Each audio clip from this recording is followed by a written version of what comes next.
थोड़ी देर के लिए अपने फोनों को साइलेंट मोड पर कर दें। सीधे होकर बैठें, नेत्रों को बंद कर लें। मेरे साथ में स्वर को मिलाकर परमात्मा के निज नाम ओम का स्मरण करें। जीवन भगवान की अद्भुत देन है, शरीर परमात्मा की कृपा है। हम यहाँ बैठे हैं भगवान की व्यवस्था, भगवान के नियम और भगवान के प्रेम के कारण बैठे हैं। जो भी जीवन में हैं, जगत में हैं, संसार में हैं, जिन पदार्थों से, व्यवस्थाओं से हम जीवन को जी पा रहे हैं, वे सारे पदार्थ, वे सारी व्यवस्थाएं उस विधाता की हम सबके ऊपर महान कृपा है। वैसी कृपा संसार में हम पर कोई नहीं कर सकता। कोई हमें ऑक्सीजन प्राण बनाकर दे नहीं सकता। कोई हमें फल बनाकर, अन्न बनाकर, औषधियाँ बनाकर, जल बनाकर नहीं दे सकता।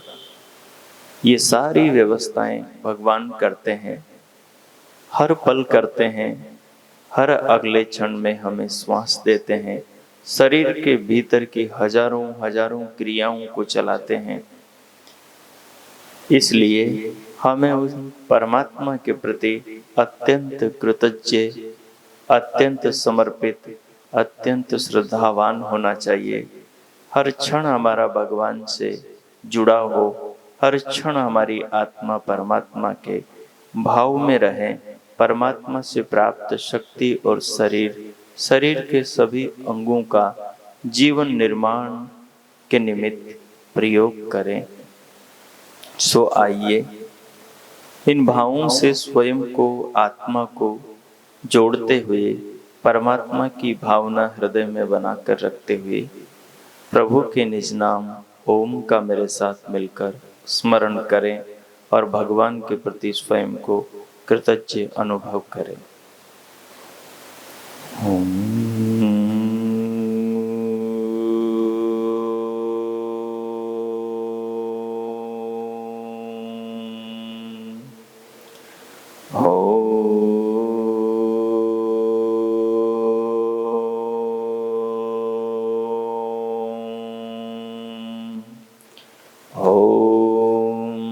विश्वानि देव सवितर्दुरितानि परासु यद्भद्रं तन्न आसुव।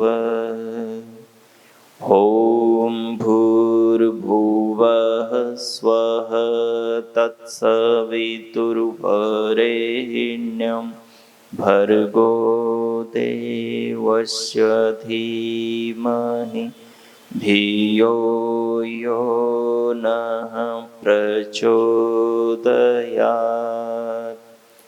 ॐ असतो मा सद्गमय तमसो मा ज्योतिर्गमय मृत्योर्मामृतं गमय। ॐ शान्तिः शान्तिः शान्तिः। ओम। इन मधुर भावों को हृदय में, मन में बनाए रखते हुए दोनों हथेलियों का घर्षण करें, मुखमंडल का स्पर्श करें, उंगलियों के मध्य से पलकें खोलते हुए भीतर से बाहर आए। उपस्थित महानुभाव, मातृशक्ति, विगत दिवस की रात्रिकालीन सभा में हम मर्यादा पुरुषोत्तम भगवान रामचंद्र जी के जीवन से संबंधित घटनाओं पर विचार कर रहे थे। दशरथ नंदन, माँ कौशल्या के लाल और रघुकुल के चमकते सितारे मर्यादा पुरुषोत्तम भगवान रामचंद्र की आवश्यकता धरती को क्यों पड़ी? उस समय की जो परिस्थितियां थी, उन परिस्थितियों ने मानो ऐसे महामानव की प्रार्थना परमात्मा से करी हो, और वो प्रार्थना सारी की सारी माँ कौशल्या के हृदय में जाकर इकट्ठी हो गई हो, और उसके माध्यम से उस देव को धरती पर अवतरित होना हो। हम विगत दिवस एक घटना पर विचार कर रहे थे कि माता कौशल्या जब वो कौशल देश की राजकुमारी थी और अपने गुरु महर्षि तत्वमुनि के आश्रम में विद्या अध्ययन करती थी, दर्शनों का विशेष करके उन दिनों वो अध्ययन कर रही थी, उसके हृदय में एक भाव जागा शास्त्रों का मनन चिंतन करते हुए कि मैं विवाह नहीं करूंगी और विवाह न करके आत्म साक्षात्कार करके परमानंद परमेश्वर को प्राप्त करूंगी, मुक्ति को मोक्ष को प्राप्त करूंगी। लेकिन कालांतर में धरती पर जो राक्षस राज दैत्य रावण के अत्याचारों के कारण जो परिस्थितियां पैदा हुई, और उन परिस्थितियों की गूंज जो गुरुकुल तक पहुंची, और गुरुकुल तक पहुंचकर उनके कानों में, माँ कौशल्या के कानों में गई और उन्होंने चिंतन किया, तो उनके हृदय से जो आवाज निकली, हृदय से जो संकल्प उठा, हृदय से जो भावना उठी, उनको उन्होंने अपने गुरु तत्व मुनि के सामने निवेदन किया। और महर्षि तत्व मुनि ने तथास्तु कहकर माता कौशल्या को अपने संकल्प की साधना के लिए प्रेरित किया। उसके बाद में क्या होता है, जब माता कौशल्या ने संकल्प किया कि मैं ऐसी एक दिव्य आत्मा का अपने गर्भ में आह्वान करूंगी विवाह करके, जो दिव्य आत्मा धरती पर आकर राक्षस राज रावण का, उसके अत्याचारों के साथ में उसके वंश का भी विनाश कर देगी। ये भाव जब माता कौशल्या के भीतर गूंजे और उन्होंने इस संकल्प को अपने गुरुकुल की साथ में पढ़ने वाली सखियों के साथ में बांटा, तो ये जैसे ही भाव वहां सबके भीतर चला गया और एक दूसरे के चिंतन का और विचार का विषय बना, तो ये भाव, ये विचार, ये चिंतन, माता कौशल्या का संकल्प उन दीवारों तक कैद नहीं रहा। दीवारों के बाहर धीरे धीरे वो नगर से आगे, धीरे धीरे वो सारी पृथ्वी पर, और धीरे धीरे वो राक्षस राज रावण की लंका को चीरते हुए उसके कान तक पहुंच गया। जैसे ही रावण को ये बोध हुआ, ये पता चला कि इस प्रकार से महर्षि तत्व मुनि के आश्रम में कौशल देश की राजकुमारी ने मेरे को मारने वाले, मेरा विनाश करने वाले एक दिव्यात्मा की प्रार्थना का, एक दिव्यात्मा को जन्म देने का संकल्प किया है, तो उस दैत्य से रहा नहीं गया और उसने गुरुकुल पर आक्रमण किया और वहां से माता कौशल्या को उठा लिया और उठाकर समुद्र के बीच में एक यंत्र में कैद कर दिया, जिसको हम पिंजरा कह सकते हैं। कैद कर दिया।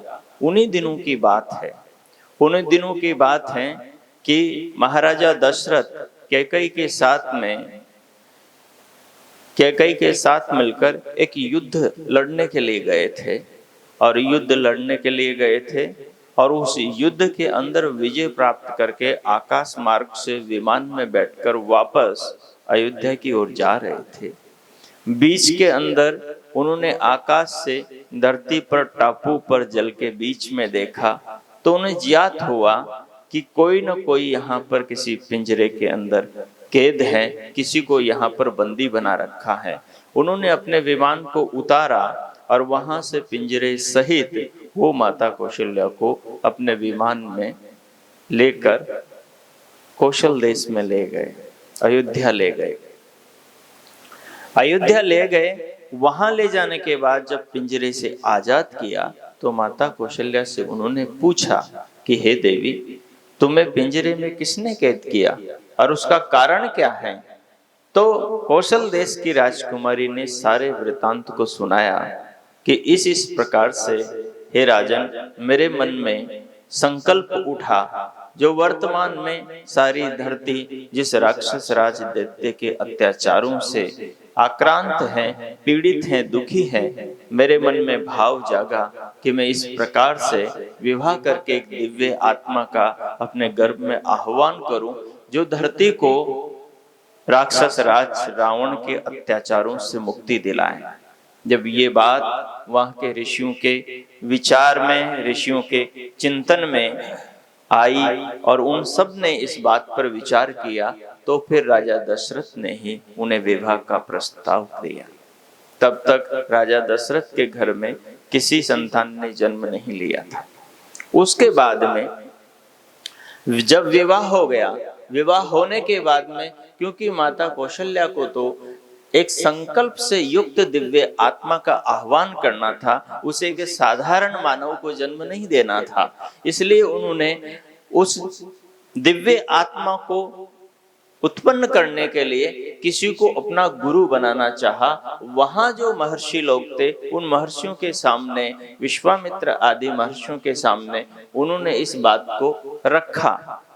महर्षि वशिष्ठ के सामने ये बात कही, उन मुनियों ने चिंतन किया और उस समय जो पुत्रेष्टि यज्ञ कराने के अंदर सबसे प्रमाणित जो ऋषि थे, महर्षि श्रृंगी ऋषि, तो उनके लिए उन्होंने कहा कि ऐसे ऐसे आपको उन्हें गुरु बनाना चाहिए और उनसे पुत्रेष्टि यज्ञ कराना चाहिए और उनके मार्गदर्शन के अंदर दिव्य आत्मा का आह्वान करना चाहिए। सज्जनों, माताओं, महर्षि श्रृंगी ऋषि को बुलाया गया, उनको आमंत्रित किया गया, उनके मार्गदर्शन में पुत्रेष्टि यज्ञ किया गया और पुत्रेष्टि यज्ञ के बाद में गर्भाधान संस्कार हुआ और कुछ ही काल के बाद में माता कौशल्या को ज्ञात हुआ कि उसके गर्भ में दिव्य आत्मा का आगमन हो गया है। वो उस बात को महसूस करके और महर्षि श्रृंगी के पास में गई और जाकर कहा, गुरुदेव, गुरुदेव, मेरे गर्भ में दिव्य आत्मा का आगमन हो गया है,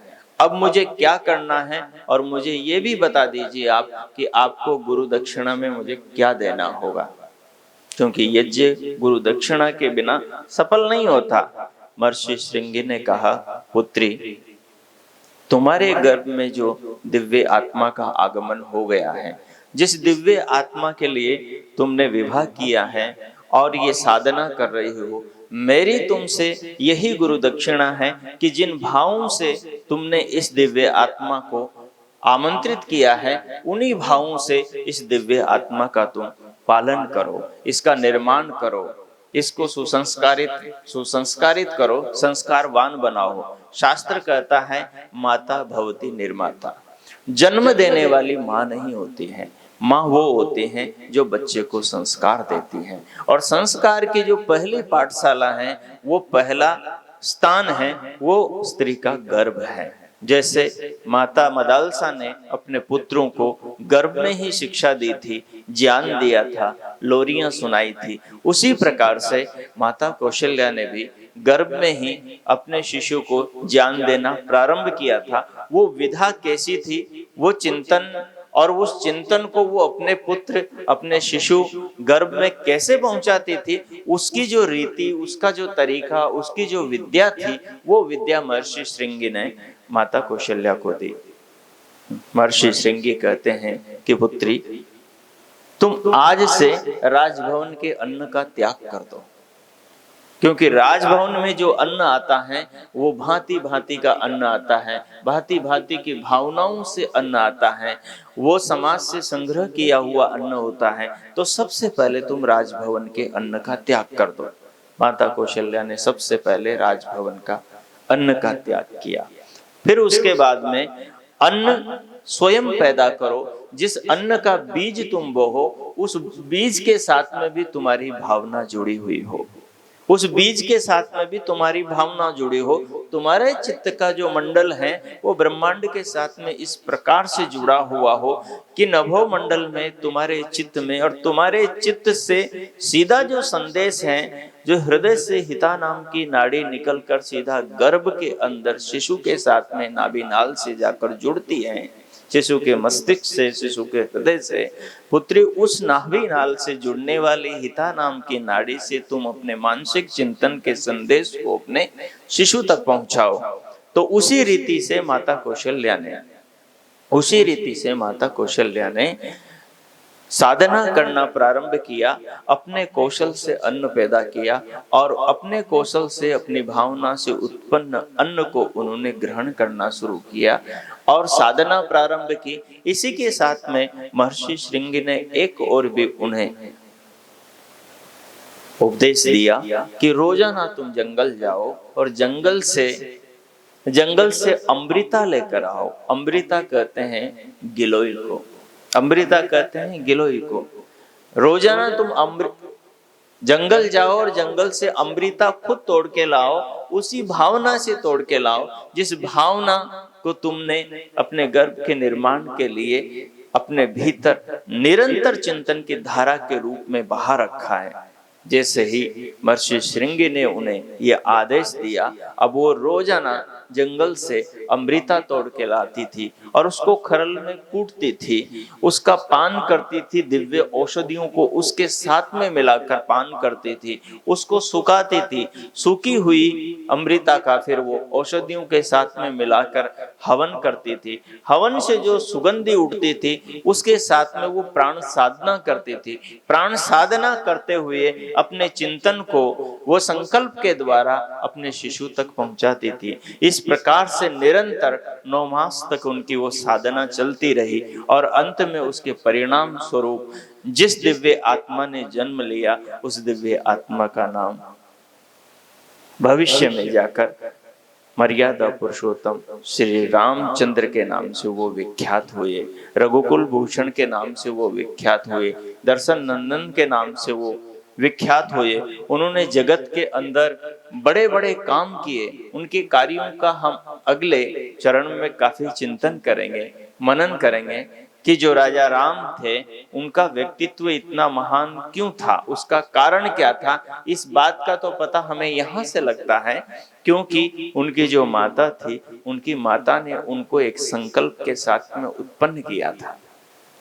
महर्षि स्वामी दयानंद सरस्वती जी ने संस्कार विधि नाम की एक पुस्तक लिखी है और उस संस्कार विधि नाम की पुस्तक को व्यवस्थित उसको हिंदी भाषा के अंदर भी उसका अनुवाद और विस्तृत रूप से उसको समझाने के लिए सत्यव्रत सिद्धांतालंकार ने एक पुस्तक लिखी है, संस्कार चंद्रिका।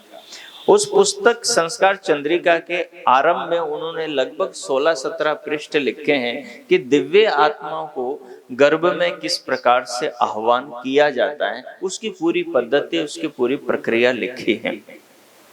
वहां से भी ये बात समझ में आती है। ये जो दृष्टांत, ये जो कहानी मैंने आपको निवेदन करी है, ये कहानी मैंने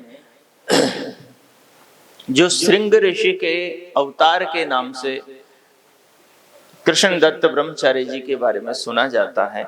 मैंने जब उनके मुखारविंद से वीडियो ऑडियो रिकॉर्डिंग से ये कहानी सुनी तो एकदम मेरे दिमाग के अंदर एक प्रकाश हुआ, ज्ञान का प्रकाश हुआ और ये बात हृदय में बैठ गई।